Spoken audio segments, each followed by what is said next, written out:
হয়েছে টুম্পা? এভাবে চিৎকার করছিস কেন? হ্যাঁ মা, আমি একটুর জন্য ব্যথা পাইনি।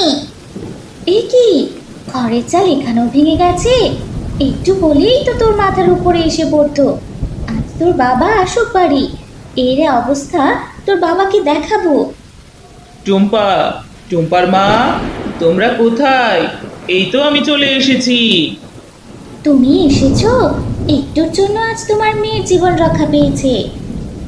কেন বউ, কি হয়েছিল আমার মেয়ের? কি আর হবে, বাড়ি ভাঙতে ভাঙতে বাড়ির চাল পর্যন্ত মাথায় পড়া শুরু করেছে ইদানিং।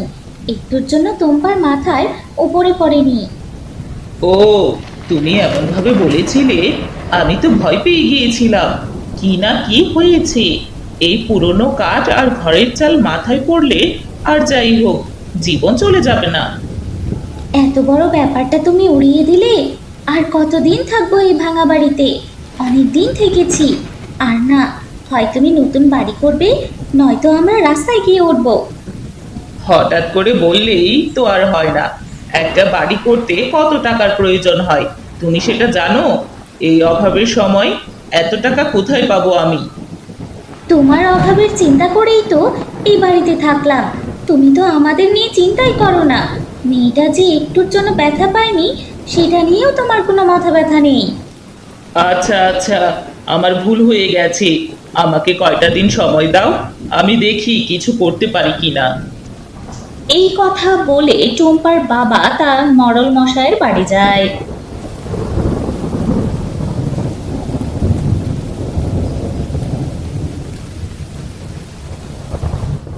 মোড়ল মশাই, আমাকে আপনি সাহায্য করুন। আমার ঘরের চালটা ভেঙে গেছে, আর কখন যে ঘরটা চালটা মাথায় ভেঙে পড়ে তাও ঠিক নেই। আমাকে একটু সাহায্য করুন, তাহলে আমি একটা নতুন বাড়ি করতে পারবো। হা হা হা হা হা। নতুন বাড়ি করার থেকে তোর পুরনো বাড়িটা ঠিক করলেই তো পারিস।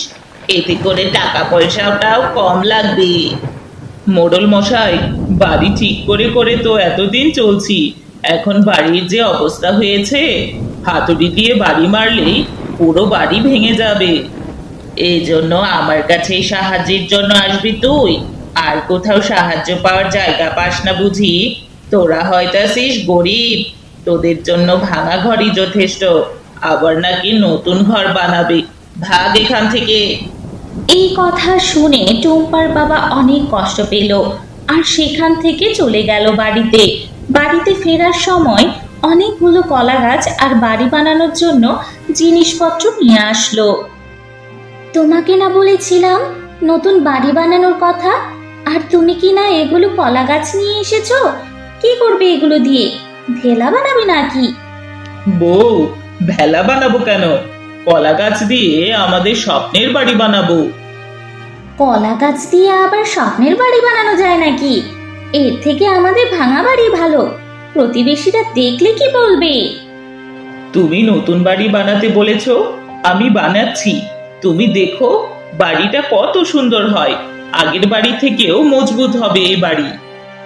বাবা, বাবা, তুমি কোনো চিন্তা করো না, আমিও তোমার সঙ্গে নতুন বাড়ি বানাবো। মা টুম্পা, এ তো অনেক ভালো। তুমি আমাকে বাড়ি বানানোর জন্য সাহায্য করবে, এতে তাড়াতাড়ি করে আমার বাড়ি বানানো হয়ে যাবে। যা ইচ্ছা তাই করো, যা তোমাদের মন চায়। আমি চললাম ঘরে, অনেক কাজ পড়ে আছে। আর সেখান থেকে টুম্পার মা চলে যায়। টুম্পা ও টুম্পার বাবা কলা গাছ দিয়ে নতুন বাড়ি বানানো শুরু করে। এরপরে সেই দুষ্ট অহংকারী মোড়ল মশাই তাদের সামনে চলে আসে। কি ব্যাপার, টুম্পার বাবা, এতগুলো কলা গাছ দিয়ে কি করছো? আর কি করব, আমাদের থাকার জন্য কলা গাছ দিয়ে বাড়ি বানাচ্ছি। হা হা হা হা হা। তুমি পাগল হয়েছো নাকি? কলা গাছের বাড়ি বানিয়ে সেই বাড়িতে তোমরা থাকবে? তোমার মাথাটা গেছে। এই রোড সিমেন্টের যুগে এসে কলা গাছ দিয়ে বাড়ি বানায়? হা হা হা হা হা। কি করব মোড়ল মশাই, আপনারা তো অনেক বড় লোক, আপনারা রড সিমেন্ট দালান বানিয়ে থাকতে পারেন। আমার তো ওই সাধ্য নেই, তাই কলা গাছের বাড়ি বানাই। ও কাকু, আমাদের আমাদের কলা গাছের বাড়িটি বানানো হলে তুমি আমাদের বাড়িতে বেড়াতে এসো কিন্তু। হা হা হা হা হা। টুম্পা, তোমার বাবার সঙ্গে সঙ্গে থেকে তোমার মাথাটাও গেছে। তা নয় আসলাম, কিন্তু ভাবো একবার, তোমাদের বাড়ি কলা গাছ খাওয়ার জন্য ছাগল আক্রমণ করলো, তখন কি হবে? ছাগলের অত্যাচারে তোমাদের নতুন বাড়িতে টেকতেই পারবো না।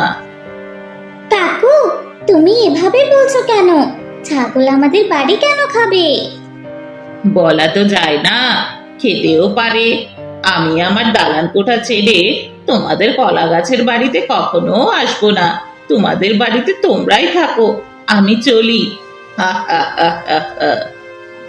বাবা, ওই মডেল কাকু আমাদের সঙ্গে এভাবে কথা বললো কেন? ওই মডেল কাকু তো অনেক খারাপ। বাদ দে মা, টুম্পা, ওদের মতো বড় লোকদের ভাবসাবই আলাদা। ওদের থেকে আমাদের মতো গরিবদের দূরে থাকাই ভালো, নয়তো অপমান লাঞ্ছনা ছাড়া কিছুই জুটবে না কপালে।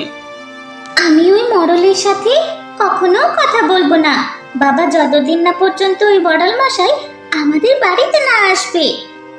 দেখতে দেখতে অনেক পরিশ্রমের পর টুম্পার বাবার কলা গাছের বাড়ি বানানো হয়ে গেল।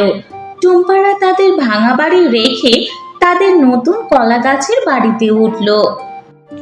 ওগো, বাড়িটা যতটা খারাপ ভেবেছিলাম ততটা না। এই গরমের মধ্যে অনেক ঠান্ডা লাগছে। আর মা দেখো, ঘরের রংটা কত সুন্দর সবুজ। আমার অনেক আগের থেকে ইচ্ছে ছিল আমার এমন একটা রঙিন ঘর থাকবে। সবই ঠিক আছে রে মা, এই বাড়িটি টেকসই হলেই হয়, আগের বাড়ির মতো চাল ভেঙে মাথায় না পড়ে। টুম্পার মা, তুমি চিন্তা করো না, এই বাড়ি অনেক মজবুত করে বানিয়েছি। হাজার ঝড় ঝাপটা এলেও এই বাড়ি কিছুই হবে না। ঝড় বৃষ্টি হলেই বোঝা যাবে তোমার ঘর টিকবে কিনা। এখন তো ঝলমলে রোদ, তাই কিছু বোঝার উপায় নেই। মা, মা, আমি বাইরে গেলাম, তোমরা থাকো। ঠিক আছে রে মা। টুম্পা, তবে তুই সন্ধ্যার আগেই বাড়ি ফিরবি কিন্তু। এই কথা শুনে টুম্পা বাইরে চলে আসে, আর সেখানেই মোড়লের বউ বাঘিনী আসে। কি রে টুম্পা, তোরা নাকি এবার থেকে কলা গাছের বাড়িতে থাকবি? আমি তো আমার গরুকে কলা গাছের বাড়িতে রাখবো না, আর তোরা নাকি ওই কলা গাছের বাড়িতে থাকবি। হি হি হি হি হি। আমার বাবা অনেক কষ্ট করে সেই কলা গাছের বাড়ি বানিয়েছে। আমাদের বাড়ি নিয়ে কোনো উল্টাপাল্টা কথা বলবে না, এই বলে দিল। এইটুকু মেয়ের সাহস কত! আমি নাকি উল্টাপাল্টা কথা বলি? তোকে আজ ছাড়বো না, আজ মেরেই ফেলবো তোকে। এরপর ভয় পেয়ে সেখান থেকে টুম্পা পালিয়ে যায়, আর টুম্পা তার বাবার কাছে আসে। কি রে টুম্পা, এত তাড়াতাড়ি ফিরলি যে? আর দৌড়াচ্ছিস কেন? আর তোর চোখে পানি কেন রে মা? বাবা, বাবা, তুমি কষ্ট করে এই বাড়ি বানিয়েছো, তবু আমাদের প্রতিবেশীরা আমাদেরকে নিয়ে উল্টাপাল্টা কথা বলে। মা টুম্পা, তোমার তো আমাদের বাড়ি পছন্দ হয়েছে তাই না? তাহলে কেন অন্য প্রতিবেশী কি বলেছে ওইসব নিয়ে তুমি মাথা ঘামাও? আমাদের মাথা গোজার শক্ত একটা ঠাঁই হয়েছে, তাতেই আমরা খুশি। অন্যের কথা কানে নিলে কখনো সুখী হওয়া যাবে না রে মা। কিন্তু বাবা, ওইসব শুনলে তো আমার অনেক কষ্ট লাগে।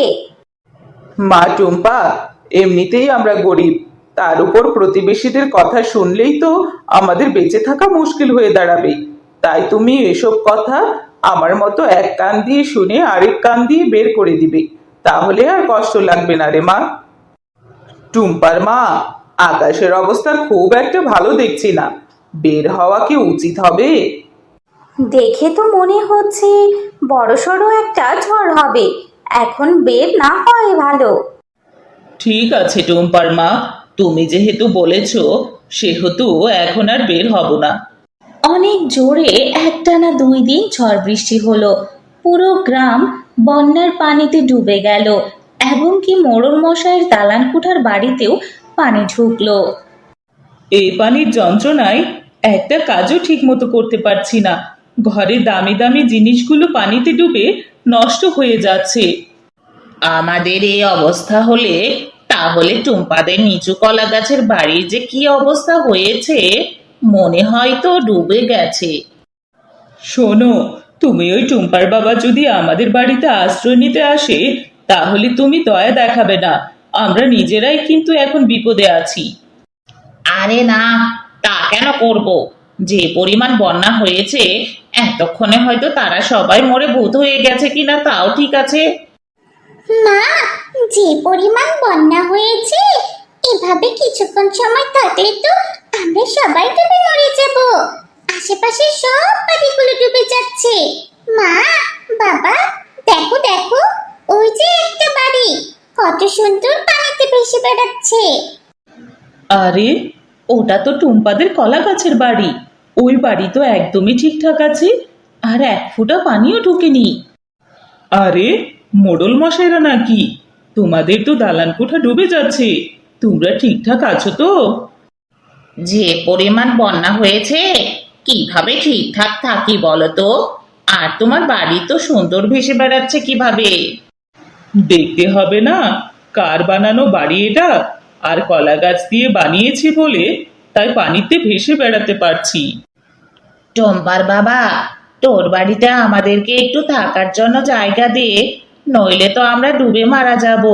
আমরা তোদের ওপর অনেক জুলুম অত্যাচার করেছি, আর আমরা তোদের নিয়ে অনেক হাসাহাসি করেছি, আমাদের অনেক কষ্ট দিয়েছি তোদের। তোরা আমাদেরকে মাফ করে দে, নইলে এ পানিতে ডুবে আমরা মরে যাব। আমি আজ বুঝতে পারছি আমার অহংকার করা একদমই ঠিক হয়নি। মা, বাবা, ওরা যেহেতু তাদের ভুল বুঝতে পেরেছে তাদেরকে ক্ষমা করে দাও। আমাদের কলা গাছের বাড়িতে উঠিয়ে নাও তাদের, তা না হলে তারা তো পানিতে ডুবে মারা যাবে। ঠিক আছে, তাহলে আপনারা আমাদের কলা গাছের বাড়িতে থাকতে পারেন, আমাদের কোনো আপত্তি নেই। তা না হলে আপনারা সবাই পানিতে ডুবে মারা যাবেন। তাড়াতাড়ি কলা গাছের বাড়িতে চলে আসুন। আমরা তোমাদের ওপর অন্যায় জুলুম করার পরেও তোমরা তোমাদের কলা গাছের বাড়িতে আমাদের আশ্রয় দিয়েছো, সত্যি তোমরা অনেক ভালো। এরপর টুম্পারা তাদেরকে সবাইকে তাদের কলা গাছের বাড়িতে উঠিয়ে নেয়, আর গ্রামের যাদের বাড়ি ডুবে গেছে তাদেরকেও উঠিয়ে তাদের কলা গাছের বাড়িতে আশ্রয় দেয়। এতে করে সবাই অনেক খুশি হয়। এই কলা গাছের বাড়ির জন্য তাদের সবার জীবন রক্ষা পেয়েছে।